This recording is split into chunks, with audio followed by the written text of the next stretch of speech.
So Prince George gets a historic ceremonial title, something reserved for future kings, and the palace puts out this lovely, polished press release about tradition and continuity and the bright future of the monarchy. Sweet, right? Except behind the scenes, Queen Camilla reportedly completely broke down sobbing, not because she hates Prince George, not because she thinks he doesn't deserve it, but because this title, the specific honor, is something she apparently believed would eventually go to her own grandson, Freddie Parker Bowles. And the way she found out that it wasn't, she read the same press release the rest of us did. No private conversation, no heads up from her husband, the king, no courtesy warning from the palace machinery she's been part of for years. Just cold ink and a very clear message. Your family is not part of this. And honestly, that's where the story gets genuinely complicated, because it's not just about one title or one snub. It's about years of quiet maneuvering, unspoken promises, and a fundamental disagreement about what the monarchy is supposed to look like, all coming to a head in one brutal afternoon. Before we get into all of it, make sure you're subscribed to Crown Watch so you don't miss any updates on the story as it develops. So let's rewind a bit, because you can't really understand why this hit Camilla the way it did without understanding what she's been trying to build for years now. Camilla Rosemary Shan, now Queen Camilla, has spent decades navigating the absolute minefield of royal inclusion. She went from mistress to wife, from scandal to grudging respectability, and her path into the heart of the monarchy has been anything but smooth. And while her position beside King Charles is now secure, her private ambition didn't end with getting the crown. People close to the Queen say she's spent years planning something far more personal, seeing her bloodline, her actual descendants woven into the fabric of the institution. Camilla has 2 children from her first marriage to Andrew Parker Bowles, Tom and Laura, and unlike Prince William and Prince Harry, they don't have titles. They're not working royals. The firm considers them, and by extension their children, civilians. Camilla's loving grandchildren, sure, but civilians. Camilla, however, has never seen it that way. To her, they're part of her legacy. And in recent years, according to multiple insiders, she's been working very carefully to shift how the institution views them. It started subtly, strategic invitations to royal events, family photographs carefully composed. Her grandson, Freddie Parker Bowles, who by all accounts is charming and well-mannered and growing up within arm's reach of Windsor, started appearing more frequently at family gatherings, often seated near key royal figures. Many in Camilla's inner circle believed she was positioning him as the acceptable face of her family, the one who could bridge the gap. She was careful about it too. One former courtier said she never outright demanded titles, she just presented her family as deserving of royal respect. The subtext was always there, though. It could serve the monarchy, too. At private dinners, at charity events, Camilla was known for bringing up Freddie's accomplishments. She made sure images of her grandchildren appeared in palace newsletters and Christmas greetings. And she quietly suggested, particularly once Charles ascended the throne, that her family deserved a formal place in this new era. According to one retired palace aide, there was even talk, completely behind closed doors, about possibly pressing for a minor hereditary title for Freddie somewhere down the line. Something ceremonial, symbolic, a barony maybe, nothing that would cause public outcry, but enough to justify Parker Bowles' inclusion in the royal directory. And the aide explained it wasn't about greed, it was about belonging. Camilla knew she'd always be seen as the outsider queen. Elevating her grandchildren was her way of changing that narrative, of saying we are part of this too. But here's the thing, that quiet campaign for recognition was met with equally quiet resistance. Senior advisors to Prince William were reportedly skeptical from the start. They saw the monarchy as a blood institution, founded on lineage, on tradition, on the legitimacy of descent. Camilla had become queen consort, yes, but her children and their children were by definition not royal. And blurring the lines between monarchy and extended privilege, that was a risk they weren't willing to take. The anxiety just simmered behind closed doors. Camilla was pleasant but persistent. She used her rising influence to push for small changes, more inclusion at events, better seating arrangements, subtle nods. And Charles, who was frequently stuck between love and legacy, he indulged some of her hopes. But Charles is not the actual custodian of the future royal image anymore. William is. And according to reports, William had very little interest in expanding the royal family to include step-relatives, no matter how close they were to the king and queen. An insider explained that William sees the future very clearly: a slimmer monarchy, a tighter circle, no room for confusion or court favoritism, and that vision did not include Parker Bowles' grandchildren. So for years, this tension just sat there, Camilla playing the long game, hoping that time and sentiment would eventually create space for her bloodline. And then the title she had quietly hoped Freddie might one day receive was bestowed on Prince George without discussion, without warning, without explanation, and it wasn't just a disappointment. It was a definitive no. For Camilla, who spent her entire adult life clawing her way from controversy to crown, it felt like history repeating itself, a reminder that in the eyes of the monarchy, she would always be a visitor. And her grandchildren, just visitors too. Now to understand why William and Kate were so firm on this, you have to understand their whole philosophy about the monarchy's future. To the public, William and Kate represent this modern, personable royal couple who balance tradition with accessibility. But behind palace doors, people close to them say their vision is far more strategic and selective than most realize. From the moment they stepped into senior royal positions, the Prince and Princess of Wales have followed one guiding principle: protect the core royal bloodline. Not out of pride or snobbery, but out of a deliberate desire to shield the institution from dilution, from confusion, from endless debate about who counts and who doesn't. An insider said they understand that the monarchy only survives if the public perceives it as sacred, clean, and direct. Blood matters, heritage matters, titles must reflect that. And that's where the unspoken schism with Queen Camilla started growing. Camilla embraced a blended vision of the monarchy, one that featured her Parker Bowles grandchildren, her civilian children, and the gradual integration of extended family. William and Kate stayed firmly rooted in tradition. Their view was straightforward, maybe a little cold, but clear. Only those with direct Windsor ancestry should hold royal titles. It wasn't personal, it was structural. William, as future king, is determined to streamline the monarchy, reduce cost, reduce public scrutiny, reduce excess.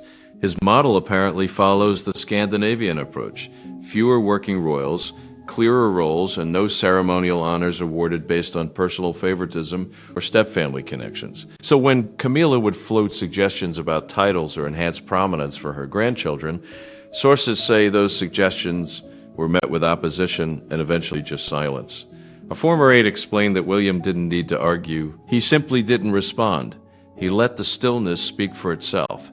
And Kate is reportedly equally uncomfortable with the idea of non-royal offspring getting formal honors, not because she dislikes Camilla's family, but because she sees the optics. In an era where the monarchy is under constant scrutiny, any move that could be interpreted as nepotism or favoritism would be a public relations disaster.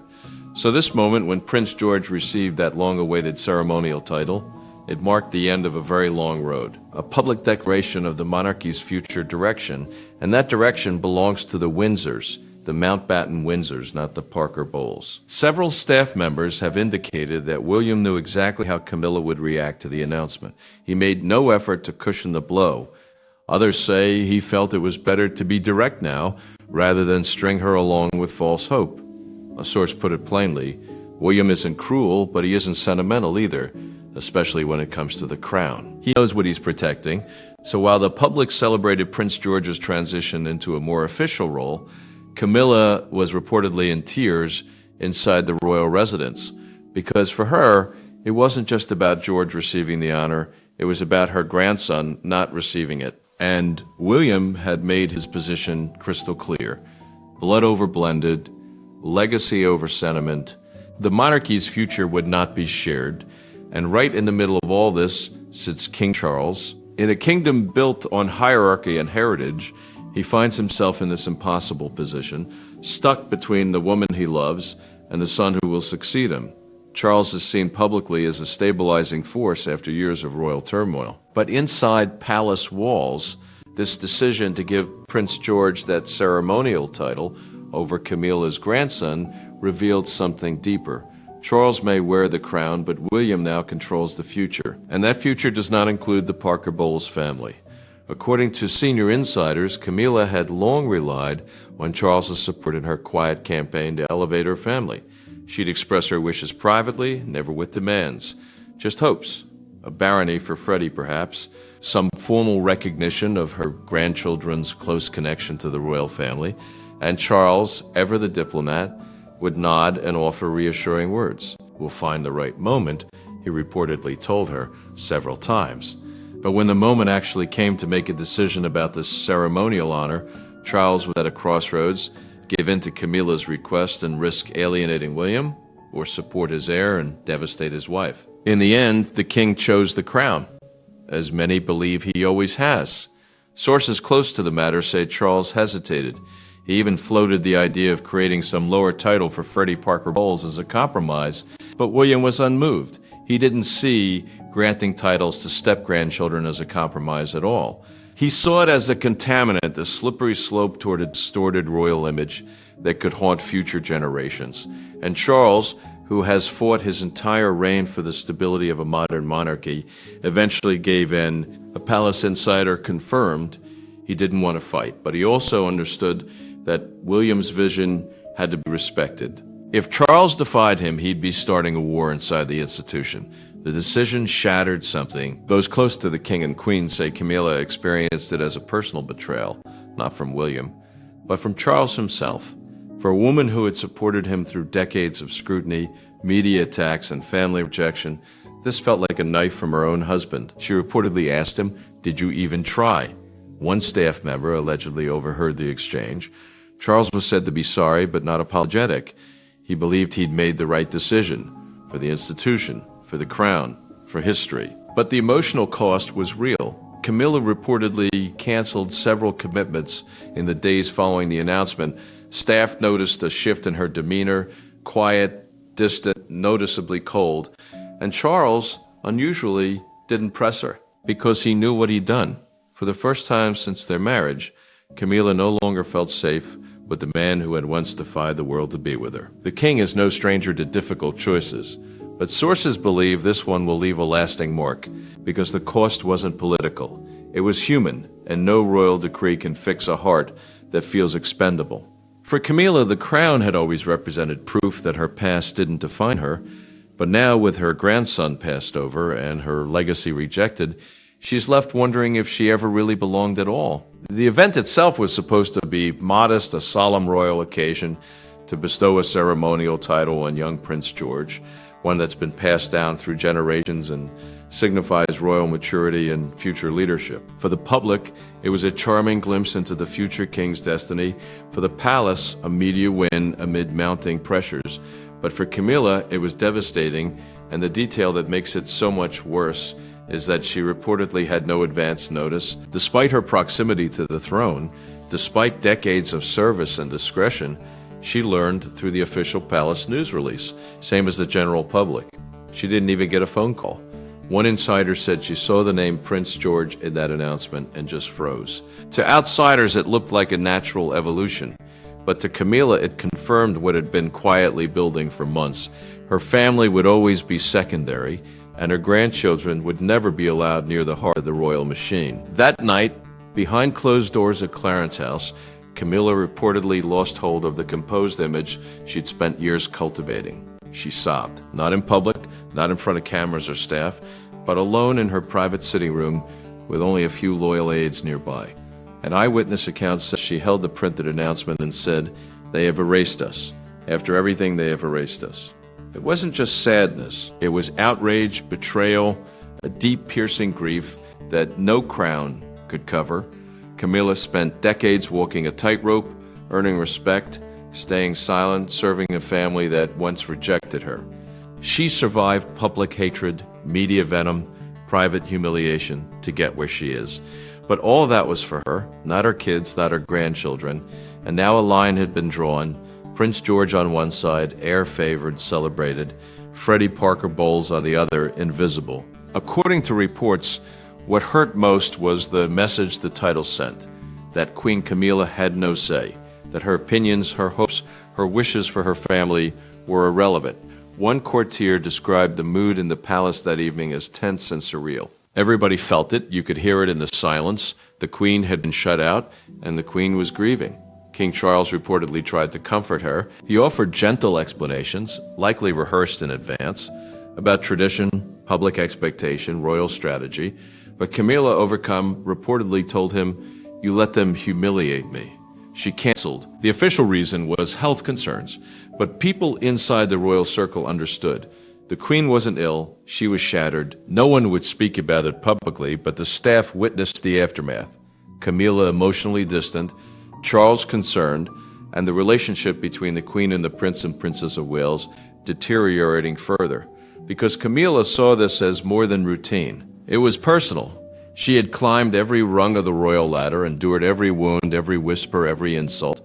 She wore the crown, but in a quiet moment she realized something devastating. The crown could never protect her loved ones, and the monarchy would never truly accept them. When the dust started to settle from all that emotional chaos, royal insiders began focusing on what this title snub actually means, not just for Camilla, but for the whole future of the monarchy. Because while everyone was focused on Camilla's tears and Prince George's new title, something much bigger was taking shape beyond the palace gates, a generational divide.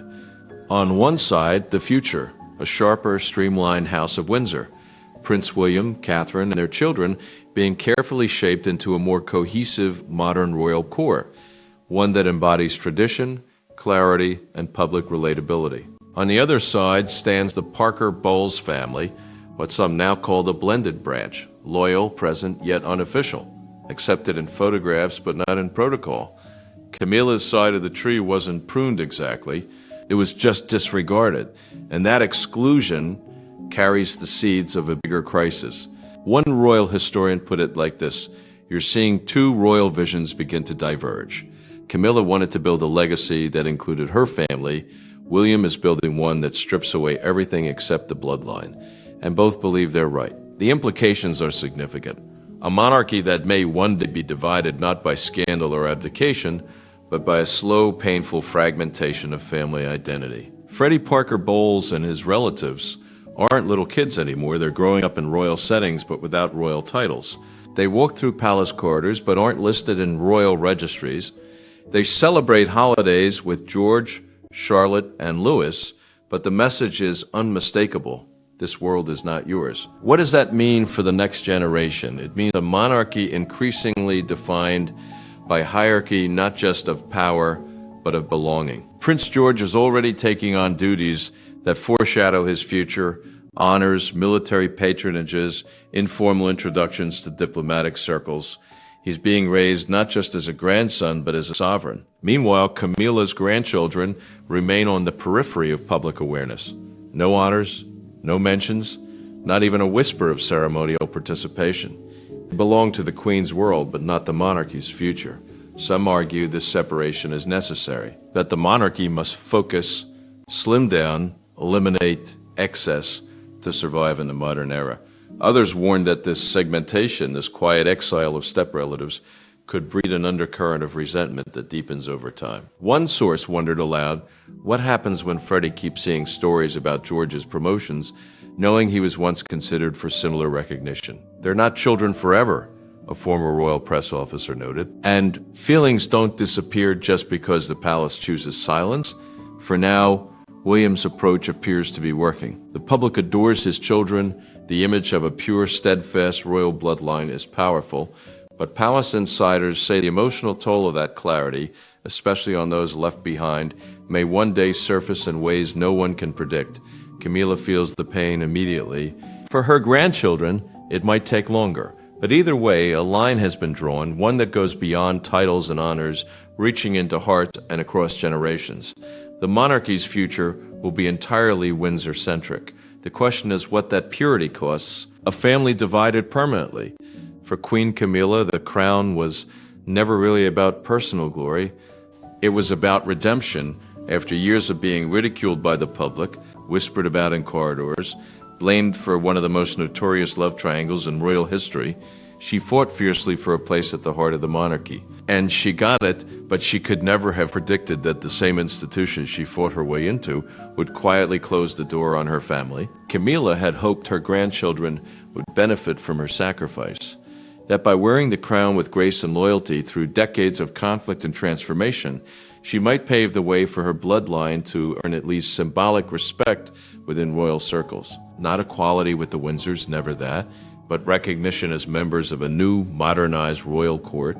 Instead, she was met with silence and then rejection. The ceremonial title given to Prince George was more than a formality. It was a declaration, one that reinforced the monarchy's unwavering commitment to lineage over connection. And in doing so, it shattered years of quiet hope that Camilla had nurtured behind palace walls. Her position is now secure but isolated. She will stand beside King Charles at ceremonial events, smile for photographs, wave from balconies, but she does so knowing her legacy ends with her, that the name Parker Bowles will never be inscribed in royal history, that her grandson will never bow in ceremony, never be announced with grandeur, never carry the weight and honor of a title, even one she would have gladly shared.